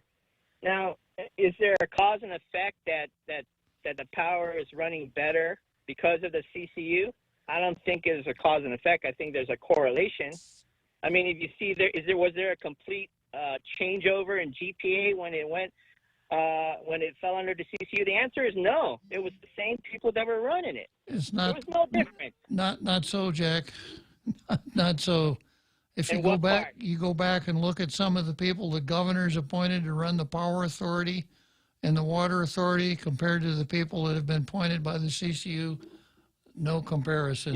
You mean John Benevetti, Flores wasn't there. These people retired 20 years plus in GPA. Go back and study the last directors before the CCU, the last gubernatorial appointments to run the utilities.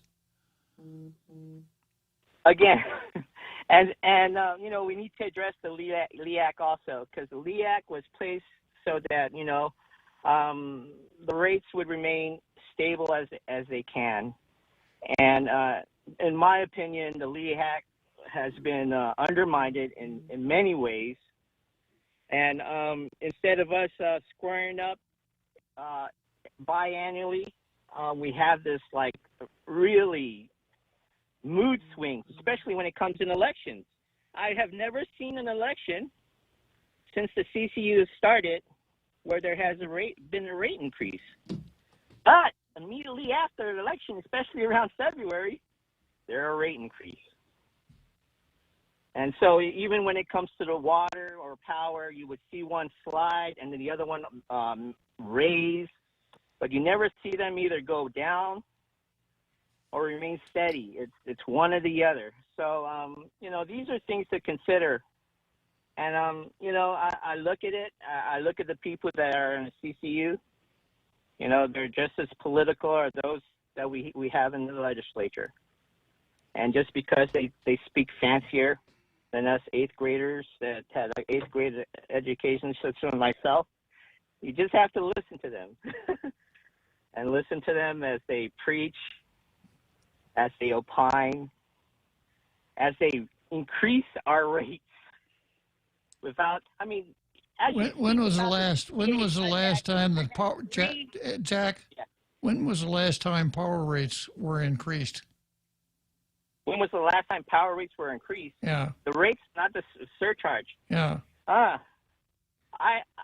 can't remember when the rates were increased, but I know they could do better if they start implementing some sort of high demand, in which the consumers will have their choice on whether or not to use the power. But they haven't done that. I think every consumer has a choice whether or not he wants to use the power. You know, I don't have to use the power at home. I could just turn everything off. But here's the point. The point is that we don't have an alternative to. They try to sell this thing like, oh, pay as you go. It's like your cell phone. Yeah, you know, you just put in how much you want to pay. Like utilities are supposed to be like that. Like the power is supposed to be like that. Like the water is supposed to be that. Nobody applies for that. The only people that are on that are those who are less fortunate or low-income people that have no way to hook up on a monthly basis. They have to get that pay-as-you-go stuff. So, you know, it's a rigged system. It's a rigged system from the get-go. And what really pissed me off is when I came home and I saw that power rates have been adjusted for those who live in condominiums and large. How about the rest of us? How about raising that lifeline rate, which everybody, you know, is applicable to? You don't have to apply for it. At least raise that at least 1,000 instead of the measly 500 watt, which. If I were on the CCU, I'd do away with it, Jack. Well, you can't because they get funded also. Well, they get funded because the CCU has adopted that rate structure. But if I were on the CCU or the PUC, I'd do away with it. It's the same electricity whether you've got a lot of money or you don't have any money at all. If we want to bring a welfare dimension to it, don't stick it to the power authority. That's true, and I say they shouldn't get any rate structure or bond issuance because special bond issuance because they have lifeline rates. Lifeline rates are around. I think they're federally regulated. I don't think so, Jack. I don't know. I mean, you have to pay a lifeline rate for your phone bill. You have to pay for the lifeline rate. Well, that's because your phone bill is regulated by the FCC. The FCC doesn't regulate the Guam Power Authority. I think they fall under some sort of guideline, though. No, Jack. Are you sure? Yeah.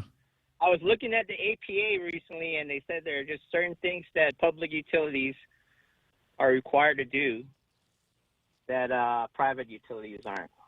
So, Jack, it's been a little slice of heaven here, batting the CCU and the Power Authority back and forth as though it were some form of badminton with different kinds of rackets. But I got a break for the seventh inning stretch. All right, Bob. Great to hear from you. Glad to be home. Okay. See you later, Jack.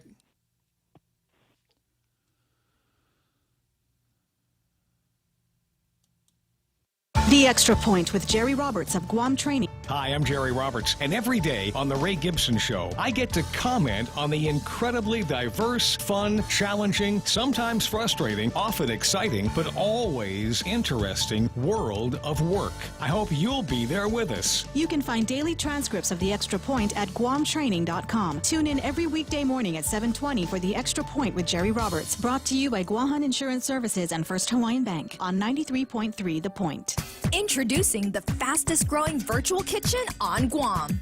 Ghost Table is a secret professional food prep and cooking facility set up for delivery-only meals. The menu is a collaboration of Guam chefs with a passion for creating great-tasting food. Choose from the Westside Hawaiian Grinds, 671 Burger, Side Street Tacos and Burritos, and Osaka Stop. Search for Ghost Table on Grab and Grub to check out the menu and to place your order. Satisfaction guaranteed. Exclusively with Grab and Grub.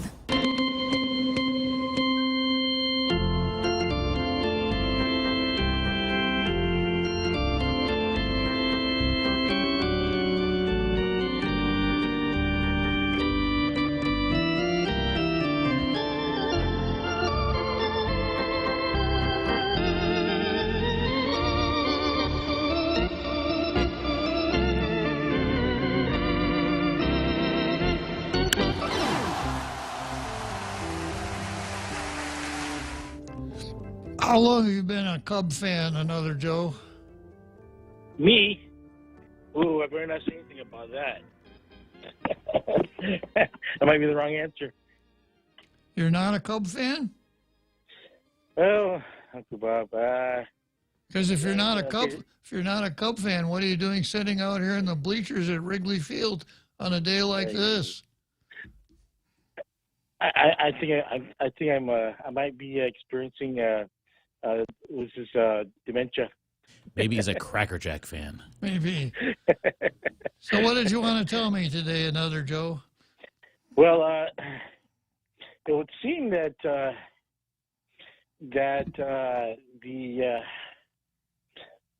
the protocol, I don't know if it's protocol, the first targets, or if it's the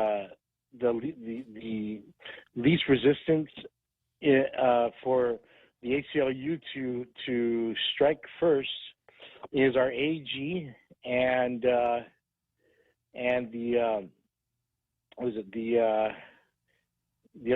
other organizations or committees. There's two others. I can't think where they are right now. And I'm just curious about that because the AG's elected. Isn't he a Democrat? I suspect he is, yeah. So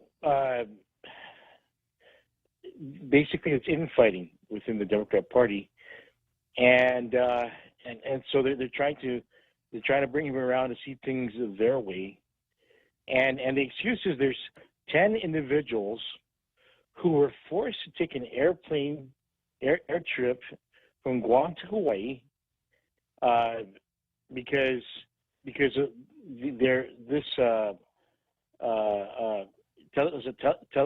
telemedicine. I don't know if that's how they're going to perform the abortion. I don't know. Maybe through an assistant. I don't know how they do this, but well, what they're doing is this: that the pro-aborts here on the island and the ACLU want to work something out with the telephone authority where you could dial 1-800-ABORTION. And if you had the right kind of an account, then you could order your abortion over the phone, and they would just bill your telephone account for the abortion, and you'd get these pills as if by magic in the mail, which you could use to abort your child. That's what they're looking for. It's for the pills. Yeah. It's for the pill industry. Mm-hmm. Unfortunately for the ACLU is disappointed because it would seem that we still have elected officials who have some sense of a conscience, even though they're Democrats. Unfortunate for the industry, and even though they're Democrat, it's not something you see every day, but it's it's kind of like a black zebra, a Democrat with a conscience. Yeah, I'd say that's my type of Democrat, Bob. I'd say good for Toledo Nelson. I give her credit, and she's I like her, and this AG Levin, if he's for real, if he's a pro-life, or if he stands up against this, good for him too. I don't know. I don't think this is just a ploy to get good press. I really think I think it's money. It might be about money, and like you said, abortion by phone, by pill. So I think we need to give credit to these people who are standing up against the ACLU in this particular issue. And I'm kind of curious. I think perhaps it's a good idea to study what exactly was it that these individuals, why they were not we couldn't convince them to give their babies up for for adoption instead of abortion. Why they were unwilling to seek an alternative. I think that's an important thing. What you're doing there, if I might jump in here, you are not looking at it through the prism created by the left, because for the left, the focus is not on the baby, the focus is on the woman, not on the baby. So we hear in terms of reproductive health and a woman's reproductive rights. So a woman has the right to not show any overt signs of pregnancy. Now, if she were to go full term with a child and offer the child for adoption, that would be an interference with her rights. Because during the time that she was pregnant, you know, she wouldn't be able to do all of the things that she wants to do. And that's where the focus is. The focus is on the woman, that a woman has an absolute right to manage her own body. So she should not have to put up with even 1 day of pregnancy if she doesn't want to. This is, in the mind of the left, this has nothing whatsoever to do with that very small Homo sapiens that's being nurtured inside the woman's body. In fact, the beginning propaganda was, well, you know, that's just a mass of flesh. That's not even a baby. And that's why they fought this whole idea of ultrasound imagery of pregnancy, because you can see, hey, that looks just like a baby. And the reason is because it's a baby. Yeah. Yeah, Kabal, I would suggest that women are a very important ally in this pro-life movement. So I'm just saying, I think we should give women credit for being an important ally in pro-life movements. One last thought, Kabab, is the CDC, we're looking into which Wuhan Corona-19 virus mutated strains that we have here on Guam, because I think we have, that we're aware of, we have at least 3 or 4, right? Initially the ones that hit from the West Coast, the ones that hit from the East Coast through Europe. Then there's South Africa, and I don't know if Brazil was the same or different from that. So that, to my count, I don't know. Am I off on Kabab? Is it 3 or 4 mutated strains that they're talking about now? Well, you won't have to take off your shoes just yet, because I think you can still count them on one hand, another Joe. Yeah, that's good. That's good. So we should definitely look into that and see how we have to adjust how we protect ourselves, our people. I think what we're going to have to do, we're all going to have to wear masks, and we're all going to have to stay home all the time. And if anyone stands up and says, if people stand up and say they don't want to do that, you know what the governor's going to say, another Joe? Ay, caramba. No. No, that's not what she'd say. I'm afraid to say it, Kabab. Off with their heads. Good talking to you, another Joe. Thanks for calling. All righty. You know, if they do find a strain here, the controversy is going to be whether to call it Chamorro virus or Guamanian virus. Yeah. Really? Okay, so boy, we spent a lot of time with the card. With Jimmy Cotney today. Let's go to the card. I don't have a whole lot of time left here, but here's the program notes. Starting out with the PDN versus accuracy, first item on the card. The PDN isn't so cool as it reports temperature extremes. Not so cool after all. And then we've got Vanessa Williams, Esquire, and Jane Flores tell us about the 36th Guam legislature.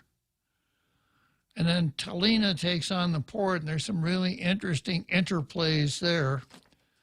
And then Joe Biden again. So I probably won't even get to Joe Biden today. I think, though, that not being able to get to Joe Biden on a particular show is what lawyers would call harmless error, because he's not going to do anything right. There'll be plenty of other chances. So I'm starting out with PDN versus accuracy. Now, we expect, back, again, when I was a kid, we always knew it was right. Well, I saw it in the paper. If you saw it in the paper, you knew it was right, because papers were scrupulous in making sure that the things they put in print were correct and accurate. Not anymore.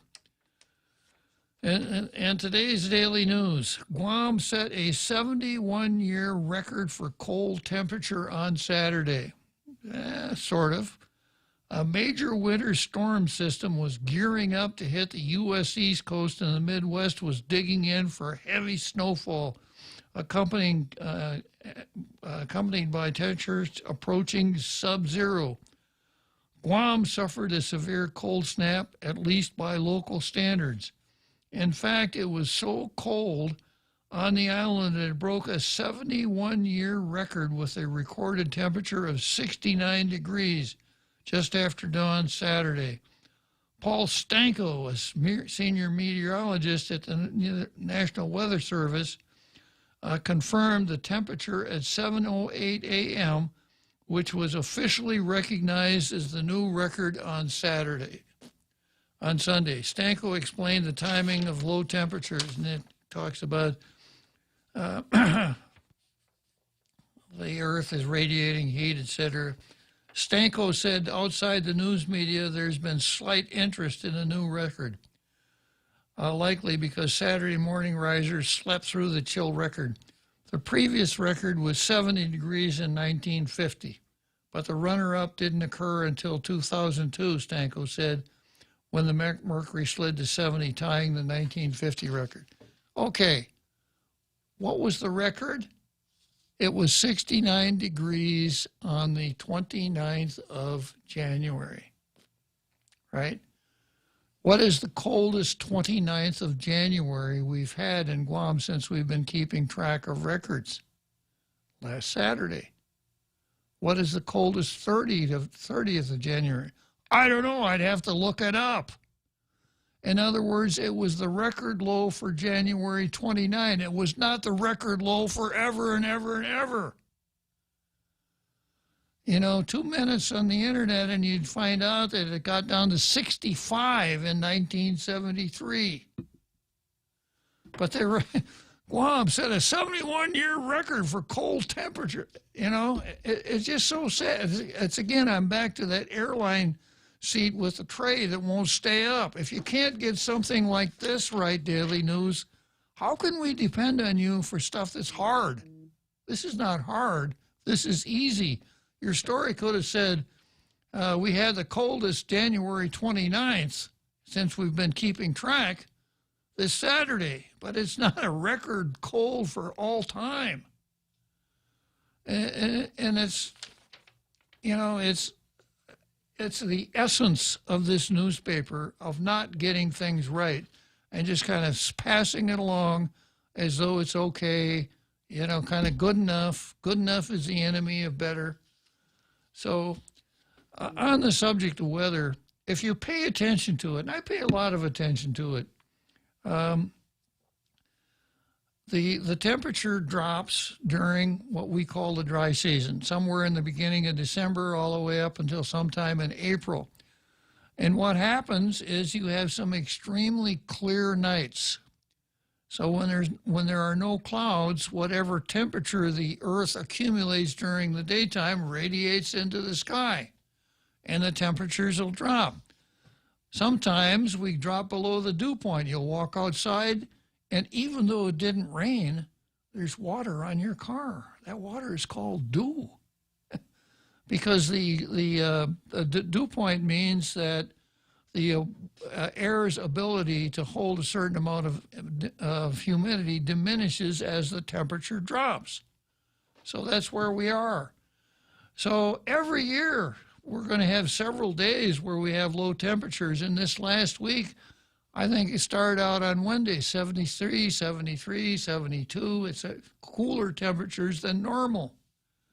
Until Saturday, we got down to this 69. But it was not the record low. So how many people now will know for the rest of their life? You know, it only got down to Guam. On Guam, it only got down under 70 just once. And it's just not true. It happens every year. It just doesn't happen on the 29th of January. So I wonder if the same people does the weather that does the editorials at the Daily News. Clickbait. Yeah. Very sad.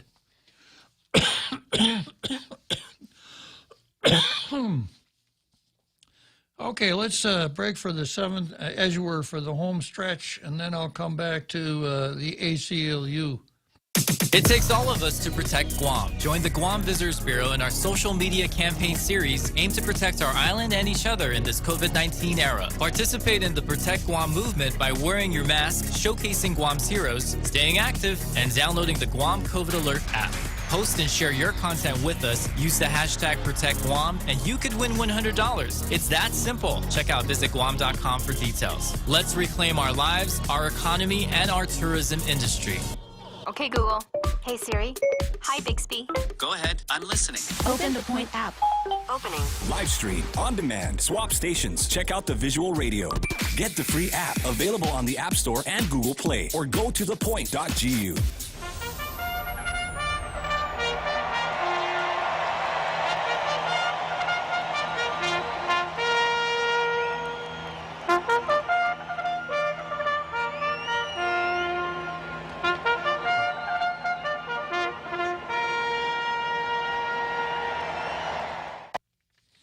Okay, so here we are, home stretch, Churchill Downs, Louisville, Kentucky. I got about 12 more minutes until the end of the show here, and I'm going to spend some time with what I've listed on the card is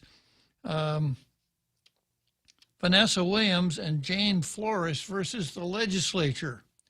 And this deals with the American Civil Liberties lawsuit attempting to set aside one of the Guam statutes that deals with what I just described as 1-800-abortion.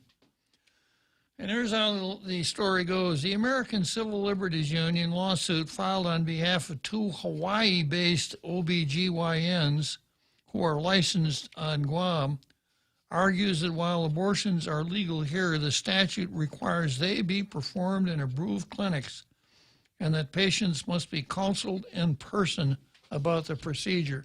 Why would you have to counsel someone in person? Like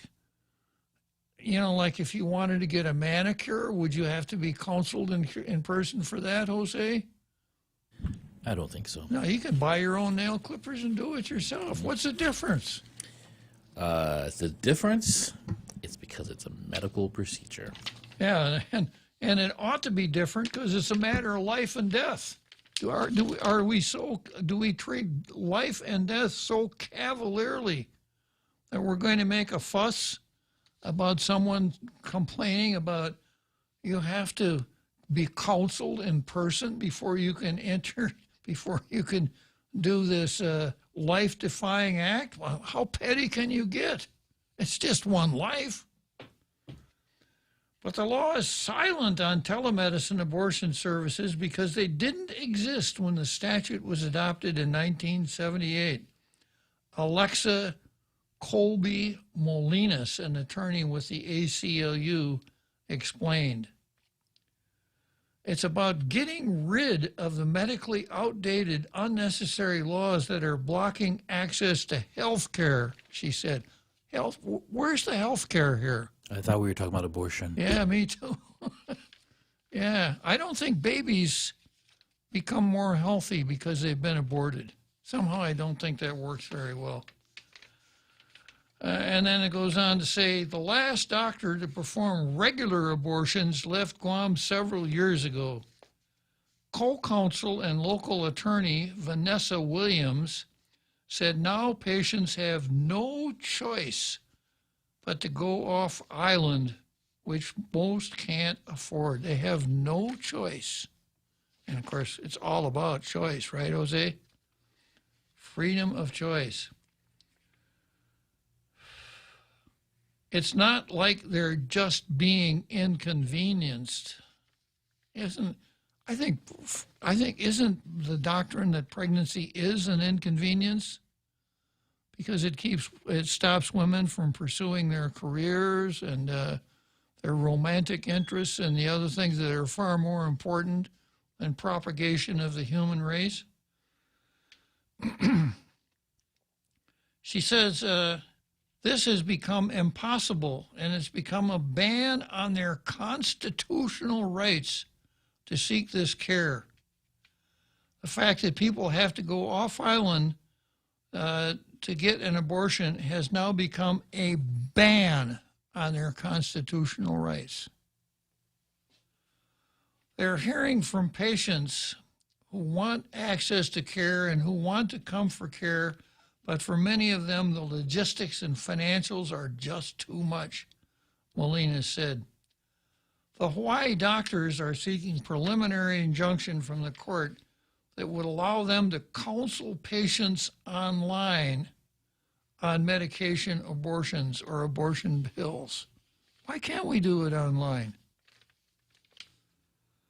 Because of certain FDA rules, you have to be an authorized prescriber to prescribe it, the it being RU 486, which doctors in Hawaii are, and they're willing to prescribe those things. You know, they're willing to increase their margins, make a little bit more money off the flesh trade, so to speak. And as far as we know, there are no authorized prescribers for that medication in Guam. And again, that's part of the lack of access. You know, most of the time we don't have a dermatologist on Guam. We do now, but a lot of the time we don't have a dermatologist.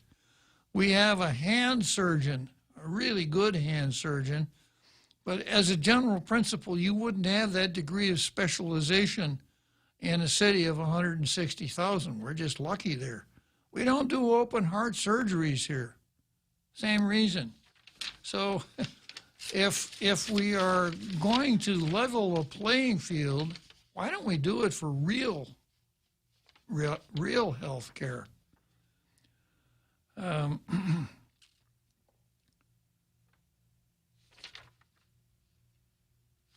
So what they want to do is, aside from the court action, the law can be updated by the legislature to accommodate medical and technological advancements. But Williams said she's gotten no indication that will happen. Imagine that terminating the life of a child is an advancement in medicine. Yeah, really.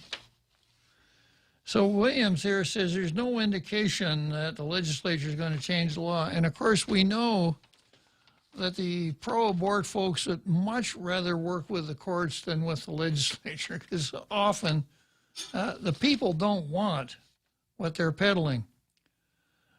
And then going on, in this last election, I had the opportunity to ask candidates this question. If they would be, if elected, would they help amend or revise laws that would or are medically unnecessary and restricting access to abortion? And I can tell you that I don't think there was one elected senator who opted to answer the question or said they would do so. Well, I think the opted not to answer the question is more on point than refused to do so, because most senators don't want to touch abortion with somebody else's 10-foot pole.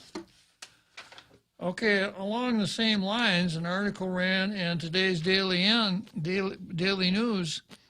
Guam senators against amending law to allow telemedicine medication abortion. Following a lawsuit brought by the American Civil Liberties Union challenging Guam's abortion laws, 6 senators said they don't support a change in law that would allow telemedicine medication abortion. Hawaii doctors Sentini Rado and Bliss Kaneshiro, represented by the ACLU and Guam attorney Vanessa Williams, sued government of Guam officials stating Guam's law are out of date and effectively function as an abortion ban. Since mid-2018, no local doctors have provided abortion services after the last doctor to do so retired. Without a local doctor to provide abortion services, Hawaii is the nearest U.S. location where a woman can get a legal abortion. Well, then shouldn't the government pay for plane tickets to Hawaii? Wouldn't that be the answer? Where's public health in all of this? The Hawaii doctors said in their lawsuit since mid-2018, they and their colleagues have seen 5 to 10 Guam patients for abortion services. The Hawaii doctors stated in their lawsuit that telemedicine medication abortion could be available to Guam residents if not for the laws here that require abortions to be performed in a clinic and that information be provided in person to patients. The Pacific Daily News asked all of the senators if they supported a change in the law to allow telemedicine medication abortions. The newspaper also asked if senators would introduce legislation that would change the laws to allow telemedicine medication abortion services. 6 of 15 senators replied to the newspaper's questions. All 6 spoke out against abortions. Senator Frank Blas, a Republican, said he wouldn't support changing the law, nor would he introduce a measure to change the abortion. When asked what he thought of the fact that a doctor hasn't provided legal abortions on the island for over 2 years, Blas said, "I'm more concerned that we've not been able to secure the full-time services of a pathologist. We should focus on trying to find out people why have died so others can live rather than spending taxpayers' money to end a defenseless and innocent life." I'll come back to this tomorrow. This is a really important subject, and I'll come back to it tomorrow. We'll see you then.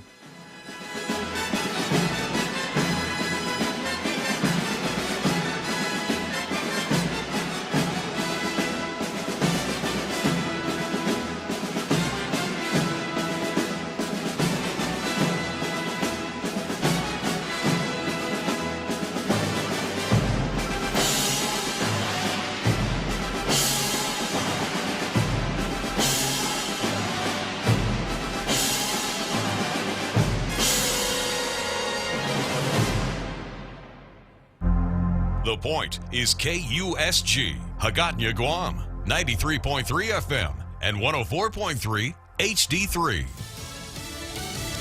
From 1.9 trillion to 600 billion. I'm Mary Corsetti, Fox News. That's what a group of 10 Republican senators pitched to President Joe Biden in a letter Sunday as a counterproposal to his COVID relief package. White House Press Secretary Jen Psaki said Biden spoke with the leader of the group, Republican Senator Susan Collins, and has invited the 10 Republicans to the White House Monday afternoon to discuss the matter. The group released a joint statement Sunday night saying they're pleased to accept